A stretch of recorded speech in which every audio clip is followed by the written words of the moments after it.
Hello, everybody. Welcome back to the show. My name is Ray Petree. I'm a columnist for the Augusta Free Press. And I'm joined once again by my co-host, my tag team partner, the Arn Anderson and my Tully Blanchard, JDO Double G. How's it going, sir? Going on, man? Got a fun pay-per-view to talk about, or maybe not so fun of a pay-per-view to talk about. Pay-per-view. Jordan, they'll PLE, shoot I'm us in the sorry. head for that, Jordan. PLE, I'm They'll sorry. I'm take us out sorry. back and shoot us in the back. I'm sorry. PLE, it's so stupid. I don't even It's a pay-per-view, premium man. live event. Yeah, it's sure. Emphasis on the premium. This show is also available on Apple Podcasts and Spotify if you don't want to look at our beautiful faces while you watch the video, or you want to close the podcast in the background and do other things. That's also, a good reason. Um, Please like the video, leave us a comment about Backlash, about John Cena, about anything wrestling related or otherwise. Maybe we'll respond to you. We definitely will if it's about wrestling, but otherwise, and subscribe to the channel. We would love to see you guys back again next week. Um, Jordan, today, we're talking about Backlash. Last night, 17,000 odd fans descended on the Enterprise Center in St. Louis, Missouri. St. Louis, a historic wrestling town, uh, for decades was the mecca of wrestling in America and home to some of the most important figures in the business. And the place where a lot of great wrestlers had their home field advantage. Last night, that tradition was renewed when Randy Orton returned home to challenge John Cena for the undisputed WWE Championship. And on this show, we like to start at the end and work our way backwards. So we're going to start with the main event, Jordan. John Cena, Randy Orton, Yeah. for the last time, renewing this historic rivalry. Tell me what happened, man. Well, it was definitely nostalgic, which obviously in John Cena's retirement tour, his last ride, if you will, he inevitably was going to wrestle Randy Orton, and in his first title defense, it was in St. Louis, Randy's hometown, and it was, for what where these guys are in their careers, it was a good match. It wasn't a five-star classic. It wasn't anything like that, and I don't think anybody expected it to be. Um, but it was really good. I liked it more than I thought I would. They obviously got interference. They got some outside um, excuse me, they got some weapons involved, tables, all kinds of different things. And at the end of it, uh, R-Truth gets involved, stops the punt. John Cena gets in, hits the AA, and retains the title. And an expected outcome. I don't think anybody thought Randy was going to win. Um, and yeah, it was an okay match. It was this whole show, not to put the cart before the horse, but this whole show was just like a throwaway show. It was nothing spectacular. This was the headliner. This is what they wanted everybody to tune in for, and it was okay. It's what I'll say. I kind of wish they would have put a little more thought into a John Cena Randy Orton match because of the history, because of Randy being one of if not John's greatest opponent throughout his career and all the matches they've had. So I was a little disappointed this was on throwaway pay-per-view or PLE. I'm sorry, but yeah, it was what it was. Yeah, both these guys on the back half of the 40s have been doing this a long time, have a lot of miles. So you have to temper your expectations, of course, um, because this isn't 2009. It's not 2005. It's not even 2014. And Randy has been back now for I guess about a year and a half. John, you know, coming in and out, not really working a full schedule, clearly not in wrestling shape, at least relative to what we've seen him do before. Um, but this was a good main event, given all those things, given their age, given their attrition, given the history, and given that these guys have wrestled so many times. How do you? what new can you bring to the table? I mean, obviously the paradigm being that John Cena is the heel and Randy Orton is the babyface, which is surreal in and of itself. As children of the PG era, it's hard to have imagined that this would happen one day. But Yeah, let's talk. One thing I want to mention is John Cena ate some RKO's. How yeah. many did he take? Three or four? How many RKO's did he take? I think I lost count, man. Randy hit so many RKO's on like everybody. I mean, I lost count of how many RKO's he hit. But yeah, Cena was taking some. I will say this match was I enjoyed this infinitely better than his match versus Cody. Yeah, And I don't know if that's because like John heard the criticism about how bad that match was and is like, I'm gonna do more of this one against Randy. It's my last match against Randy. Um, but yeah, it was I as far as him moving around, taking bumps, like it was way better than WrestleMania. yeah. I think I've always thought this. Cody excels when he's the slower of the two opponents. And having to, I'm not going to say lead the charge in a match against John Cena because I'm sure John Cena is still the one that he defers to in that situation, but I don't think Cody excels when he's the quicker of the two people in the ring.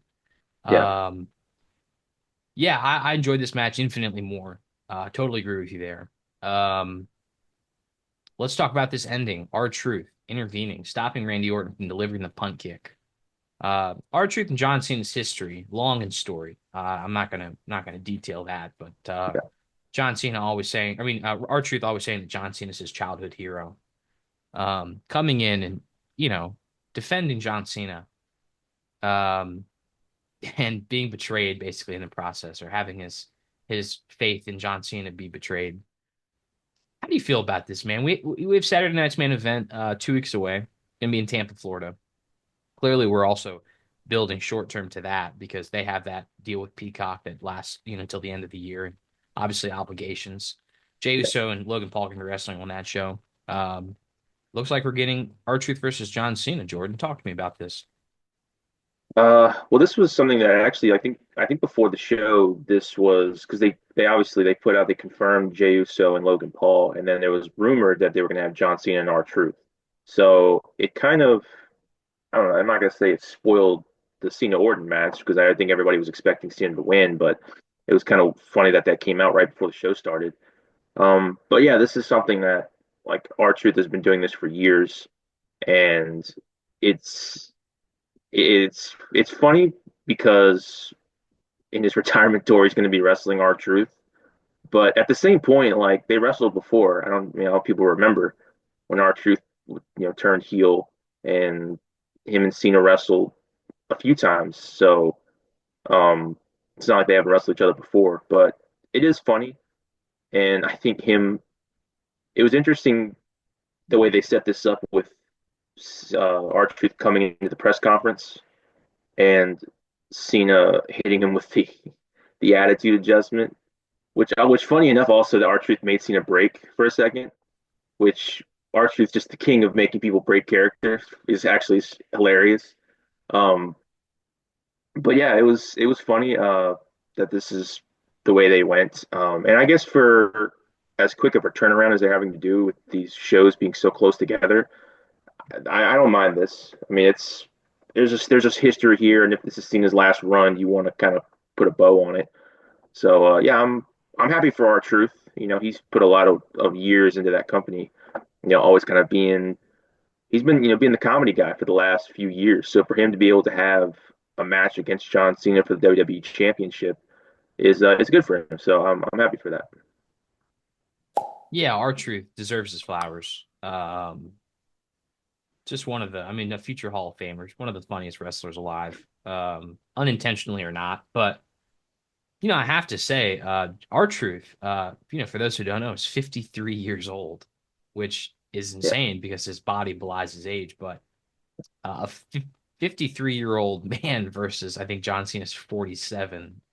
yeah, Not exactly the most enticing main event I can yeah, imagine. But like you said, there's history.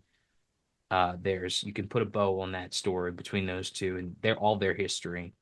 yeah, Also, CM Punk, I guess, posting on Instagram, I believe, in his story, a screenshot of the ending of the match. Michael Cole saying John Cena is still the champion, and CM Punk, what did he say? Not for long or something like that. CM Punk eyeing John Cena's title. And I think this is natural. These two, like Randy and John, have a lot of history. And Money in the Bank is around the corner. Where's Money in the Bank at, Jordan? Uh, I'll be honest, I do not know. Okay, that's great. That's great. I'm, That's I'm awesome. sorry. Wait, man, that is the beautiful thing about the internet is that we can look for it right here. Inglewood, California. That's a horrible place. But anyways, Yeah, yeah, Inglewood, California. yeah, yeah. So anyways, so that they could renew their rivalry at Money in the Bank, that classic Yeah, Money in the Bank match in Chicago. they could. Maybe bringing that kind of energy into a dome in Inglewood, California. Home of the Yeah, Clippers, no? yeah, yeah. Home of the Yeah, Clippers. And they're. I mean, when they went for the Raw version for Netflix, that was the crowd was pretty good. pretty good. So I'm I'm not going to say it's not a great destination because you never know. Yeah. Might have a. I mean, obviously, I think the international crowds have really put the U.S. crowds to shame Hmm. because of just how great those crowds are. Um, but I mean, last night was a pretty good crowd. Honestly, I was a little surprised, but yeah, they were pretty much into all of the matches. I think St. Louis so. is is a great wrestling city, and they Yeah, obviously so were there to see Randy. They came out for the reaction to Randy, them singing a song was beautiful. It was great to see yeah, that for Randy. yeah. I will say I think the U.S. crowds have also kind of taken something from the international crowds and being like, hey, we can actually make noise Yeah. at these shows. We don't have to sit like it's a library. We can actually show some excitement. So I think that will help um, going forward. Um, but yeah, I think Cena and Punk obviously is going to happen. I think everybody knew that was going to happen. Yeah. Um, and hopefully there's a little more thought and planning put into it than this main event. But I also wanted to touch on something else that happened after the show went off the air, and it was basically Cena. He kind of cut like a heelish promo after the match, saying he didn't need any of the other people in the crowd. He was like, I don't need any of you. Um, but then afterwards, the crowd was cheering for him, and it looked like he was starting to get emotional. And I don't know if that was intentional, like, hey, maybe I shouldn't have done this in kayfabe, or if it was him actually legitimately getting choked up. So I don't know if that's something. It was something I saw people on the internet picking apart and kind of looking at. Um, so yeah, I don't know if that's what they're going to do going forward. If they're going to try to do like, hey, maybe I I don't like this decision that I've made, and I want to change it. Maybe the WWE is kind of realizing, hey, he's still getting cheered like a lot, and he's not he's not putting in the work off like out of the ring to make this heel turn work. So at this point, I wouldn't really mind it if he just changed back to being a babyface because he pretty much still is. Like people like what he's doing. So I don't know if that's what they're going to be doing going forward, but it was something that I'm interested in. Yeah, we've been monitoring this saga of John Cena as a heel, but clearly the crowd, they don't want to boo him. And maybe juxtaposed to someone like Randy in St. Louis, they want to boo him, but when it's just him alone in the ring, they want to cheer for him because this is it. And you're not going to get to see him again, probably. Um, I mean, I don't think they're going to go back to St. Louis. Let's just throw that out there. So this is probably the last time they're going to get to see him in the ring. And of course, they want to cheer him.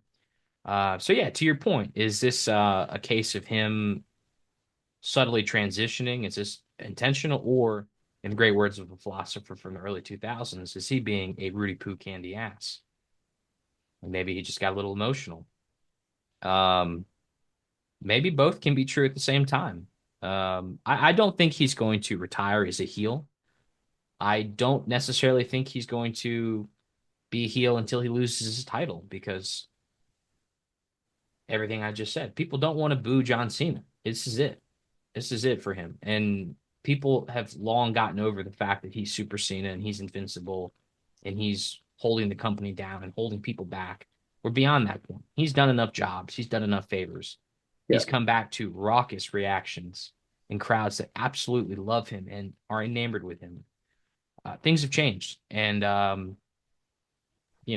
don't want to beat a dead horse. I mean, I think this was stupid from the beginning. It's just poorly planned, poorly executed, and I don't think Cena's done a good job of being a heel either, other than making fun of that kid in Brussels or wherever the hell they were that one time. Yeah, he He's was not really German. done much. Yeah. No, I mean, well, I will say I think there was potential for this to be great when they first did it.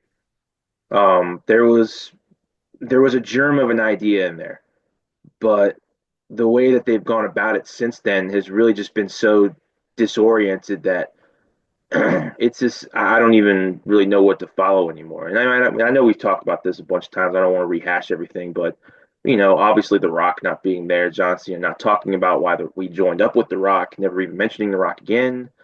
Travis Scott, I'll leave that there. Um, all of those things, and yeah, it's just like Cena. Basically, he looks like he's a good person playing a bad guy. Mhm. Like he's a good person, and he's not like he showed up outside of the ring and has just been himself. So he's not playing into this at all. So that kind of further hurts this. So yeah, I would just at this point I wouldn't mind them going back to him being a babyface and figuring I don't know how they would go about doing that, but slow transition, whatever. Maybe he beats the crap out of R-Truth at Saturday night's main event, realizes that he's gone too far, something like that. I don't know. Um, but yeah, I just the whole thing has been kind of ridiculous. Any other thoughts before we move on, Jordan, about the main event, anyways? No, I mean I think it did what they wanted to do. It was the headlining match for a show that they really put no effort in whatsoever. Um, Even the setup for Backlash looked like a Raw show. So it was not an elaborate stage setup. They obviously didn't care about this PLE. It's just something on the schedule, and they had to put some stuff in it. Uh, and yeah, I don't know. And also I'll touch on Randy Orton too. Um, like once again, I think for like the third time, hits Nick Aldis with an RKO. So I don't know if they're maybe going to do something with that. They're going to have those two wrestle. I don't know. Um, something to note. But otherwise, no. It was a nostalgic match. Nothing more. Um, all right. Well, moving on. Let's go back to the beginning. The U.S. Championship on the line. Jacob Fatu defending his title against LA Knight, Drew McIntyre, and Damian Priest in a Fatal 4-Way match. Um, Obviously in a Fatal 4-Way match, no elimination, no disqualification. Um, Outside interference is essentially allowed. And that played into the finish of this match. Drew McIntyre and Damian Priest isolated themselves, let their own feud, their own animosity uh, absorb them. And Damian Priest hit Drew McIntyre with the South of Heaven through the stage and some tables, and maybe possibly hurt Drew McIntyre. Maybe he Yeah, hit his head on that ground a little too hard, but yeah, he's a big son of a gun, so hopefully he's okay. But and then Ned left Jacob Fatu and LA Knight to their own devices. LA Knight setting Jacob Fatu up on a table. LA Knight looking for that elbow drop. Um, and Solo Sikoa intervened, got Jacob Fatu off the table. And when LA Knight got down to the ring area, to the ringside area, I'm sorry, Jeff Cobb jumped over the barricade, attacked LA Knight. Uh, Jeff Cobb apparently joining the bloodline or Solo Sikoa's, you know, fractal of the bloodline, yeah, helping Solo and Jacob Fatu. Jacob Fatu didn't look happy about Jeff Cobb's intervention. yeah. He didn't look like he was privy to this. He didn't look like he knew that Jeff Cobb was coming to help him or that he had joined them or anything like that. And Jacob Fatu ultimately pinned LA Knight, benefited from this immensely, got to retain his title. Um, let's react to Jeff Cobb first. What do you know about Jeff Cobb? What do you not know about Jeff Cobb? And how did you feel about his debut? I'll be honest, I don't know much about Jeff Cobb Hmm. other than I've heard his name before. I know they've talked about him potentially coming to WWE, and I know people seemed excited about it. But other than that, I will be honest, I don't know a ton about Jeff Cobb. So I'm assuming that I think you probably know a little more than I would. Yeah, former Olympic wrestler.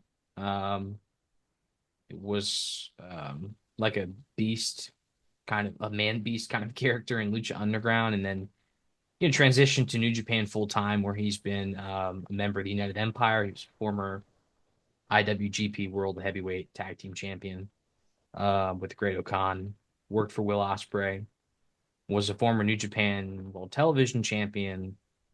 So he had a fruitful career there, but he's up in age. I mean, I think he's over 40. He was in the Olympics in the 2000s. Mm, And another thing I'd like to mention is he's not Samoan.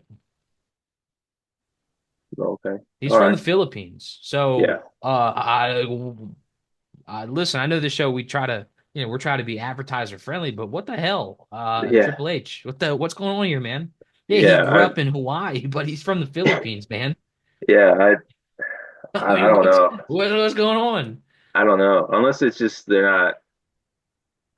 I don't know. If I know, unless they're not thinking people know where he's from, or like if like, hey, he looks like he's Samoan, so we'll just throw him in the bloodline, or maybe they're just like this isn't the bloodline anymore, so it's just a faction, and Maybe, they're just because I mean I don't know they're not, are they still advertising themselves as the bloodline? I don't even think they're advertising themselves that, are they? well, they're bloodline adjacent. I mean, the Tongans are gonna return eventually, right? Yeah, yeah. I don't know if it maybe they'll start calling themselves something else. But I mean, as far as the bloodline, I think everybody's pretty much assuming they're gone. That's over.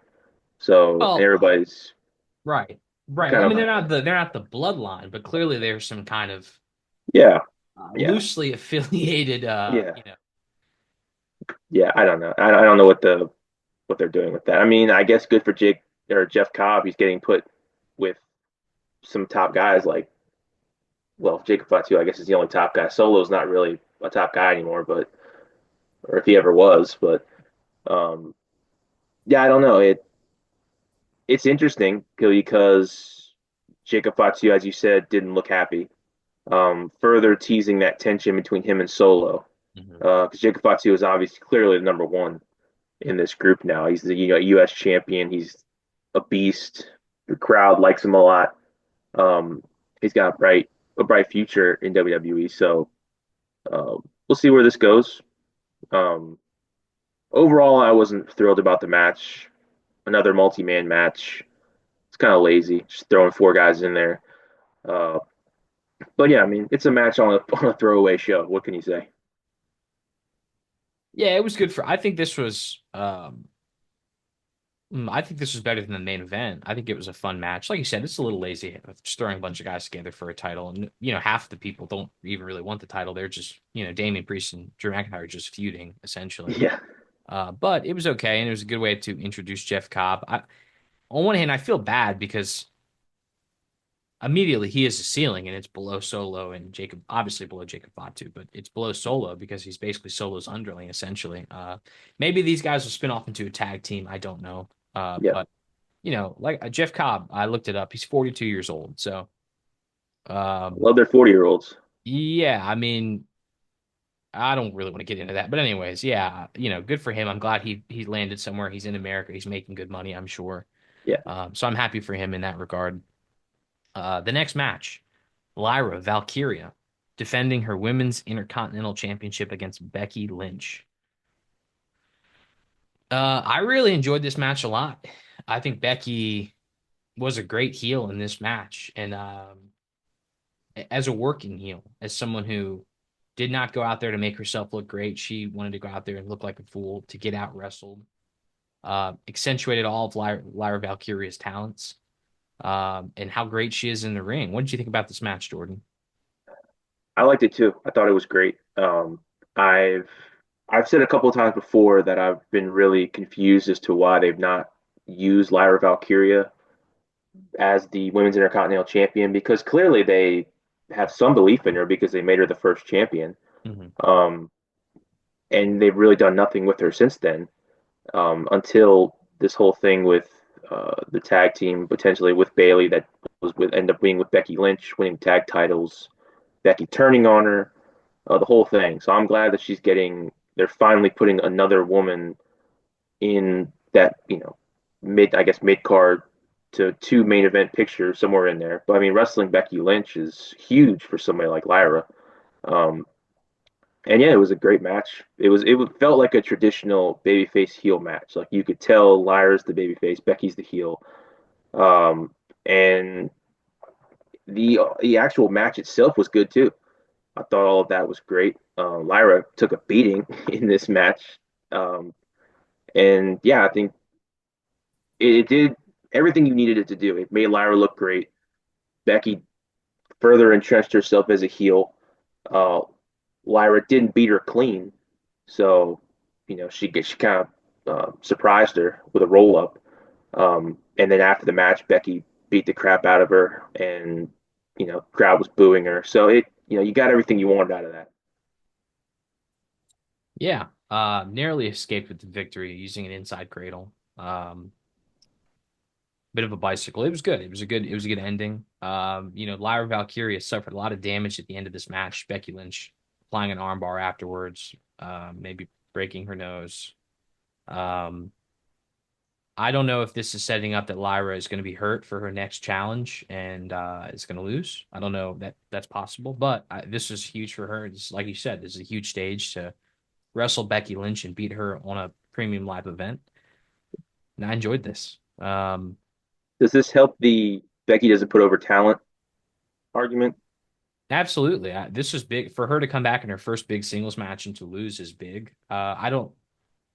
I feel like this was intended. This was the plan all along. I don't think this was a reaction to that criticism. But Yeah, I yeah, no, don't. it's just the. I know you have a strong feeling about this, so I figured you were gonna go on this. Well, I mean, I don't know. I don't think a lot of it's warranted. That's my problem with it. Is okay, yeah, she won a title in her last run. She's the best women's wrestler in WWE history, or arguably the Yeah, best. Is that a problem? Is that a big deal? yeah. I think it's to me it speaks more to the fact that you haven't built up any other women to take her place or Yeah, yeah, have like literally she was in all those matches and she's held these titles because who else is gonna hold them? yeah. I mean, like yeah, like they like now finally they're using that to have her build up Lyra. I mean, I think Lyra beat her before for like the NXT title, I think. Yeah, yeah, And I mean, what did they do after that? Nothing. Lyra didn't. I mean, she was around, but they never built off of it. So it's not Becky's fault that you don't build up any other stars for her to compete against. So yeah. I mean, what do you get mad that Michael Jordan has a ball in his hands? I mean, sorry, yeah, best player on the team. Well, what do you want? I mean, yeah. anyways, I don't know. Next match, Dominik Mysterio defending his men's Intercontinental Championship against Penta. Talk to me about this match, Jordan. I like this match a lot. And I didn't think I was gonna like it, even though I like Penta. But I thought Dominic was awesome in this match. I mean, really back and forth action, some high flying maneuvers. The crowd was really into this, and a lot of them were cheering for Dom. So he's really got the crowd kind of behind him in uh, in a lot of these matches now. I don't know if that's if they're gonna try to capitalize on that, turn him into a baby face. Um, and yeah, I mean you got dueling chants at one point between him and Penta, really back and forth action. Then the Judgment Day gets involved, of course, and then the part of this match that made me really disappointed, really ruined it for me. El Grande Americano, one of the worst gimmicks in wrestling right now. So I feel so bad for Chad Gable that he has to keep doing this. Um, and I don't know if people like it or not. I don't. I think it's stupid. I think it's disrespectful to a wrestler with the caliber of Chad Gable to be using him in this way. Um, and I don't know what WWE's intention is with this, but it's like it's so stupid. Like they had him win the speed title from um who was it? They Hmm. had him win the speed title from Dragon what Lee. was Dragon Lee, yeah. They had him beat on Cinco de Mayo. So like I don't know if they're just like screw Mexican wrestling, if that's what they're going for. If there's like we're just gonna use this joke luchador to beat all the actual luchadors and just bury Mexican wrestling. But it like seeing that makes me not happy for AAA. Like if I'm AAA, I'm not happy with that at all. And maybe they don't care, but to me, if I'm in that company and I'm now part of WWE, I'm not thrilled with that, and I'm not looking forward to the future. So yeah, I like the match a lot. The ending really ruined it for me. Surprise, surprise, WWE ruining a good match with a bad ending. But yeah, this it was a great match up until that point. Yeah, Dominik Mysterio, since he got out of the starting gate, in his title run in the singles run, has been great. I think he's been put in a box for a long time as a guy who gets mega heat and has not really been able to perform. And now he's able to showcase what he's learned over the last few years because he's still a really young wrestler and someone who is years away from their prime. Um, and demonstrating that he has a lot of potential to be a future world champion in this business and an incredible one, not just someone who, because of the heat he got from betraying his father. It's nice to see him evolve in that way. And Penta's a perfect muse for him to demonstrate that against. Penta is the consummate veteran of lucha libre and of that style of wrestling. Um, Dominik, of course, I guess retaining the title. Yeah. The penultimate match was Gunther versus Pat McAfee, who Are we even had calling this Michael. a match? Um, Are we really calling this a match? Jordan, I'm gonna let you loose, buddy. Go for it, This man. is cool, man. I said it before. I hated this match. Um, I I hate Pat McAfee. And the fact that they had Gunther do this was before the bell rang. This was stupid, and this was going to be ridiculous, and it was going to just be terrible. And it was. It. I am happy, and excuse me. I'm happy in the fact that at least Gunther beat the crap out of Pat McAfee. WWE was at least intelligent enough to understand that we probably shouldn't have Pat McAfee getting a lot of offense, Gunther. This should just be Gunther beating the crap out of McAfee because he's a commentator. Okay, let me say that again. He is a commentator. I don't care if he played football. I don't care if he wrestled twice. I don't care. Don't care. Gunther should hospitalize Pat McAfee in the context of a wrestling match. And for the most part, he beat the crap out of him. He toyed with him. He did what somebody who is clearly and superior to you in every way in the ring would do. He toyed with him, embarrassed him. Then you had Michael Cole get involved. Which what are we doing?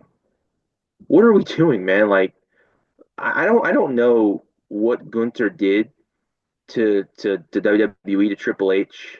If he insulted somebody, if he did something like whatever, I don't know if he has heat, but this has been some of the worst stuff that Gunther has ever done. Like to lose your title to Jey Uso at WrestleMania, to get buried by getting choked out by a guy who's not a submission wrestler and has never submitted anybody his entire life, to then having to go out and wrestle a commentator on a throwaway show. I just don't get it, man. I don't know what they're doing. Like, I honestly, Gunther might have to leave. He honestly might have to leave and go somewhere else because clearly WWE doesn't they don't see much in him for whatever reason. Um, and this is just it was so bad, man. I hated this from the start. I didn't want to watch it, but I watched it because I knew we were going to talk about it today. And it was what I thought. It was slow. It was terrible because what is Gunther going to do with a freaking commentator? Like McAfee tried to jump off the top rope and he slipped and fell. I mean, come on, man. He looked like a drunk out there, man. Like he looked like him and Cole were hitting the sauce before they even got in the building, man. Like what are we doing? So yeah, I don't know. I hated this from the start. The fact that Mike Cole, I thought when Mike Cole grabbed Gunther's foot that they were going to actually like try to do something and have like Pat McAfee beat him, and I was going to swear off WWE for a while if that had happened. But thankfully it didn't. Thankfully they were self-aware enough not to do that. But yeah, this was terrible. This was horrible, and I hope they never do it again. No notes. So with that, Jordan, I ask you this: what would you rate this show? I would rate it probably, I don't know, a D, A D. maybe something like that. Okay. Yeah, I would rate it a D. And if it weren't for the fact they had a few good matches on the show, so I would give it an F because it was just, I mean, it was clear that they didn't care about this show. They didn't care. They didn't put any effort into setting it up. It was just like it was literally just a raw stage with the Backlash um, logo or whatever on it. And for me, if I'm a fan, I'm kind of like, this is the best you can do. Like they used to actually have some really cool looking Backlash stages back when we were kids watching this. And now it's just they don't put any effort in. And so yeah, it was a throwaway pay-per-view that they didn't care about, they didn't plan for, they didn't build it up well at all. And they had one of the worst matches I've ever seen on it, the one I just talked about. They had a few good matches. We talked about Lyra and Becky, Dominik and Penta, which was great, even though the ending was terrible. And then Cena Orton was good, but it wasn't meant to be a barn burner. So yeah, I thought it was a D. It wasn't impressive. It had a couple good matches on it, but for the most part, WWE just it was a throwaway. Yeah, I give it a C minus. I don't. I mean, I don't really know what we're supposed to expect. You Peacock subscription is like 7.99. You get these shows for Yeah, free after that. It's no yeah, additional cost. So it's not like you're paying pay-per-view prices. yeah. But Uh, for me, if I can interject, like we've seen the ticket prices to go to these shows, like to actually physically go to the show. If I'm a person who's paying money to yeah, be in that building, I'm extremely pissed off about how they treated this. Like fair you're telling point. me I could have just stayed home in the comfort of my own house on my couch and watched this for $8 when I'm paying, shoot, I don't even know, $300-400 for nosebleeds. I mean, what are we doing? That part would piss me off. Like, yeah, you and I can watch it for nothing on Peacock, but yeah, if you're going to the show, I'd be mad. That's fair. We saw a house show in 2023, towards the end of the year, and I think it was better than this. Yeah, it was great, man. That was a There's some great great show. matches on This, that show. yeah, this if I went to a house show and this is what was on there, I'd kind of be a little upset. Fair enough. You know? Um, yeah, you're right. Yeah, You're right. You play devil's advocate. You're right. If you're yeah, paying money to go to this show to attend it live, this was not worth the exorbitant amount of money that these tickets cost. yeah. Um, okay, well, anything else we'd like to add, Jordan? I'll say this, man.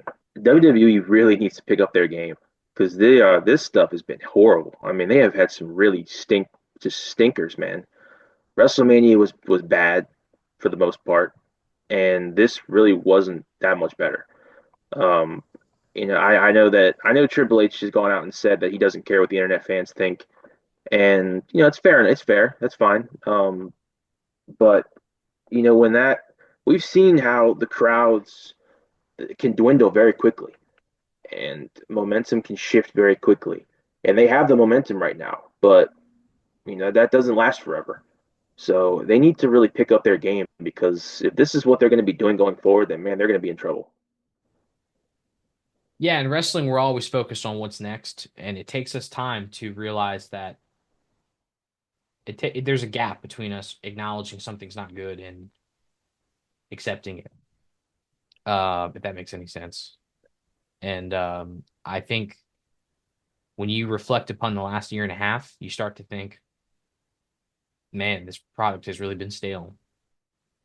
And if the momentum doesn't start picking up between now and SummerSlam, if you exit SummerSlam and the product is still not in a great spot, I think it's going to start reflecting in the numbers. But um, another thing, the internet fans. Sorry, the internet's real.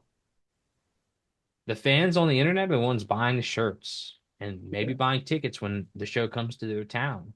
yeah, Um, this is real, man. And yeah, the people in the crowds might like Jey Uso. You know, they might have liked him in February, but they might not in June and July.